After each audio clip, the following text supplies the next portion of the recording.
Whoa! Are we ever back? Again! I gotta take my jacket off because Joanne says, can't wear your jacket inside. So I gotta take my jacket off. Just want to say, we got some really crazy stuff coming up today. We've got Marilyn. She's doing all kinds of talks about the co-virus that's around. I don't know if you ever heard of it, but yeah, something 19. Haven't heard much about it, but it's causing a little bit of chaos in this world. We've also got the puppets coming up one more time, and they've got some good stuff coming down the pipe. We want to say we miss you and we love you, especially you, Logan. We miss you. All right, later. Hi, everybody. Okay, so I've been thinking about this COVID-19 thing and you guys not being able to go to school and being home all the time and having to stay away from everybody, and we got no church. So this is how we're going to have to learn to new church, is through online stuff. So I was thinking about it. I was thinking, what does the Bible say about how to deal with sickness? So I got thinking about the book of Leviticus. Leviticus is the third book of the Bible. Genesis, Exodus, Leviticus. And God put some rules in there for how people were supposed to deal with sickness. So they would go to the priest. They would go to the priest, and the priest would check them out and see what the plan would be. So we don't go to a priest anymore. We go to the doctor. When we go to the doctor tells us what to do. If he gives us medicine or tells us how to clean ourselves or whatever, he gives us a plan.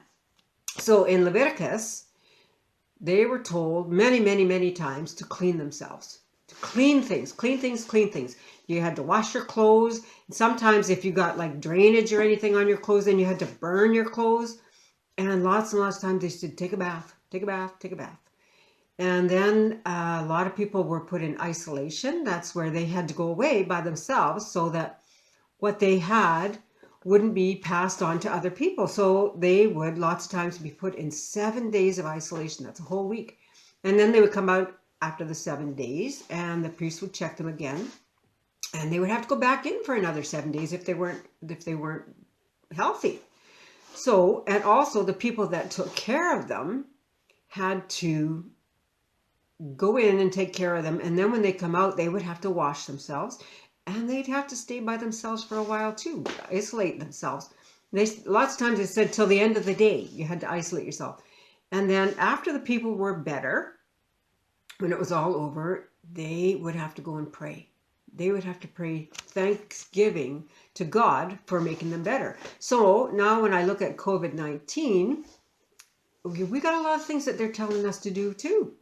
And the first thing that we should do is pray about COVID-19, that we don't get it, that we don't pass it on, and that we know how to follow what they're saying to do. So first of all, you would go to the doctor if you were feeling sick, and he would give you a plan.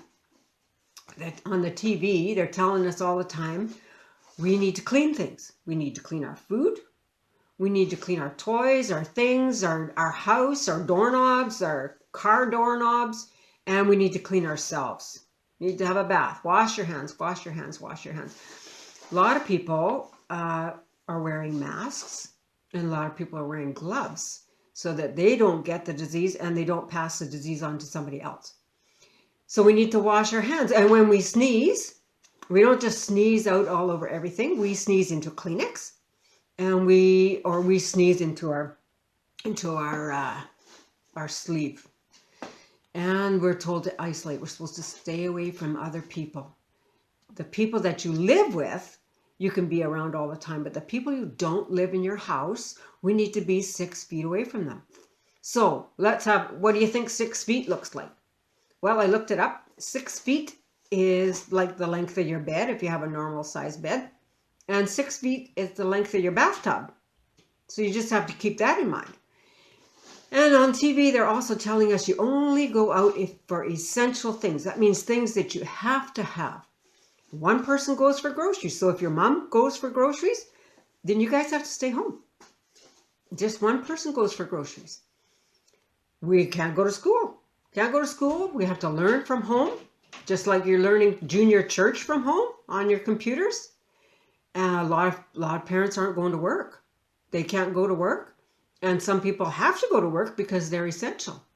You know what else we're missing with this COVID-19 is we can't do our sports anymore. We can't do our teams. So we can't do baseball and soccer, and anybody that's, I don't know if you're still doing hockey, but you can't be doing that anymore. So now we have to learn how to do some exercise and run off our energy without driving everybody crazy at home. So what does the Bible tell us to do? Because this is hard. This is a little bit hard being at home all the time together. First of all, the Bible says, don't be scared. Don't be afraid. God's got this. The Bible also says, obey your parents. Do as your parents say. And when they say have a bath, just get in the bath. Just go in the bath. And the Bible also says, be cheerful. A joyful heart is good medicine. And we all know what bad medicine tastes like, but a joyful heart is good medicine, so it makes you feel better.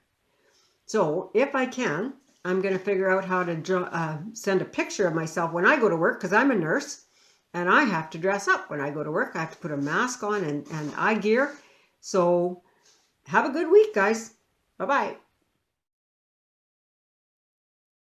Hey, where you at, man? There you are. What's with the face? I'm fed up.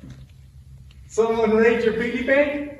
Go away, you won't understand. Oh, sounds serious. Let old cuz Leroy help you out. I might have some colorful hair, but I got 2 ears that can listen. Lay it on me. What's up? Promise not to laugh? I promise. Come on. Old James Bean, what's up? What's rattling your cage? Well, I don't want to go back to school. I don't blame you. Neither do I. What do they have to find out? You put snails in Miss Jenkins' biscuit pan, paint in the soap dispenser, chewing gum on... I knew it. I knew you wouldn't take me seriously. Come on, James. I'm sorry. Silly old Leroy puts mouth in action before bringing in the gear. You really are worried, aren't you? Why don't you want to go back to school? Well, everything has changed. My teacher has changed, and I've got horrible Miss Hetty. She's so serious. She definitely won't like any of my jokes. My best friend Archie moved to Steinbach, and I don't know. Everything has changed, and I don't like it. Oh, you are having it tough. It's hard when things change. My mom struggles when I keep changing my hair. Really? Yep. She says she won't recognize me one day and won't let me in the house. But seriously, James, life is like that. Always moving, always changing. And it can be very hard. I wish life wasn't like that. I want to go back to school, stay the same age, have the same teacher, and everything be back to normal. But then you'd be like Peter Pan, James. You'd never grow up or enjoy the benefits of being my age. You know, rollerblading in the park, going into town without your mom, cool disco. I guess you're right, but there's nothing that stays the same? Good question, James. And yes, there is. Gramps has taught you a lot about God, hasn't he? Yeah? Well, one wonderful thing that he stays the same, like the rock under my feet, is God's love for you. God never changes, and he made us a really cool promise. Oh yeah, what's the promise? He promised he would always be with us and never leave us. When you have trouble in school, he will be with you. And you are lonely without your buddy Archie, God is with you. Isn't that cool? Your heavenly Father loves you so much, he actually wants to be with you.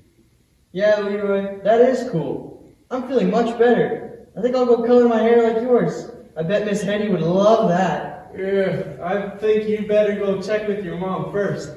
Hey, I just remembered a verse Gramps taught me that talks about my heart jumping when God helps me, or something like that. A jumping heart? Yep, let's try it.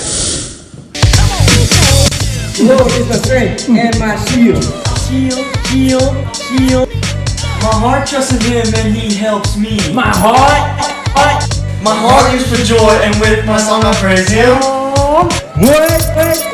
Psalm 28:7. Yeah. Yeah.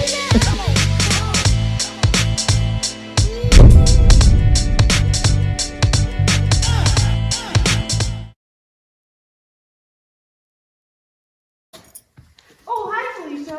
Why do you look so blue? More like orange. Look at my hair. I haven't been able to go to the hair salon in 6 to 8 weeks. 6 to 8 weeks? No.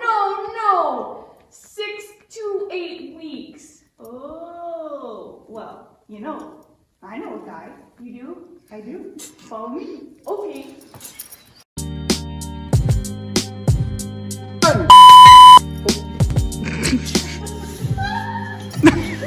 Promise not to laugh. Promise. Come on, James O.B. What's rattling your cage?